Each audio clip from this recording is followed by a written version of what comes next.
Ukraine and the U.S. have reached a consensus on several key issues aimed at ending Russia's nearly four-year war, but territorial control in Ukraine's eastern regions and the management of the Zaporizhzhia nuclear power plant remain unresolved, Ukraine's President Volodymyr Zelenskyy said. Zelenskyy spoke as the U.S. shared the latest 20-point plan with Russian negotiators. A response is expected from Moscow on Wednesday, the Ukrainian president said. The future of Ukraine's eastern Donetsk and Luhansk regions, known together as the Donbass, remains at the heart of the talks in what Zelenskyy described as the most difficult point. Russia continues to assert maximalist demands, insisting that Ukraine relinquish the remaining territory in Donbass that it has not captured, an ultimatum that Kyiv has rejected. In a bid to facilitate compromise, Washington has proposed transforming these areas into free economic zones.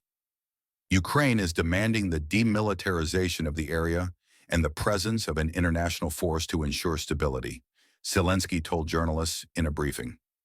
The future management of Zaporizhzhia nuclear power plant, ZNPP, the largest plant in Europe which remains under Russian occupation, is another contentious issue. The U.S. is proposing a consortium with Ukraine and Russia, with each party having an equal stake in the enterprise. But Zelenskyy countered with a joint venture proposal between the U.S. and Ukraine, under which Washington would decide how to allocate its share, assuming it would go to Moscow.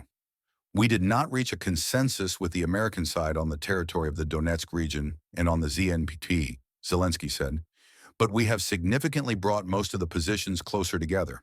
In principle, all other consensus in this agreement has been found between us and them. Ukraine is also proposing that the occupied city of Enerhodar, which is connected to the Zaporizhzhia power plant, be a demilitarized free economic zone, Zelenskyy said. This point required 15 hours of discussions with the U.S., he said. Zelenskyy said billions in investment are needed to restart the plant, including restoring the adjacent dam. Free economic zone compromise. The two issues will likely remain major sticking points in the talks.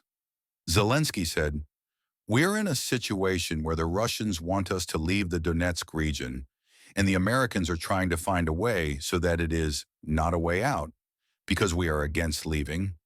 They want to find a demilitarized zone or a free economic zone in this, that is, a format that can provide for the views of both sides." The draft states that the contact line, which cuts across 5 Ukrainian regions, should be frozen once the agreement is signed. Ukraine's stance is that any attempt to establish a free economic zone must be ratified by referendum, underscoring that the Ukrainian people ultimately hold the decision-making power, Zelenskyy said. This process will require 60 days, he added, during which hostilities should cease to allow it to proceed. More difficult discussions would involve determining how far troops would need to be deployed to withdraw, per Ukraine's proposal, and where international forces would be stationed. Ultimately, people can choose. This ending suits us or not, Zelenskyy said. The draft also proposes that Russian forces withdraw from the Dnipropetrovsk, Mykolaiv, Sumy, and Kharkiv regions, and that international forces be deployed along the contact line to monitor the agreement's implementation. Since there is no faith in the Russians, and they have repeatedly broken their promises, today's contact line is turning into a line of a de facto free economic zone, and international forces should be there to guarantee that no one will enter there under any guise. Neither little green men nor Russian military disguised as civilians, Zelenskyy said. Kyiv has previously signed ceasefire deals with Moscow following Russia's initial invasion of eastern Ukraine in 2014 and its annexation of Crimea. The 2014 and 2015 Minsk agreements called for an immediate ceasefire in eastern Ukraine, the withdrawal of heavy weapons from the front line, and the restoration of Ukrainian government control over its border with Russia. Under the initial deal, Russia was to withdraw all foreign armed formations, including its mercenary groups and military equipment, from Ukrainian territory, a commitment Moscow failed to honor, sending troops as early as 2015, which triggered the second agreement, Minsk II.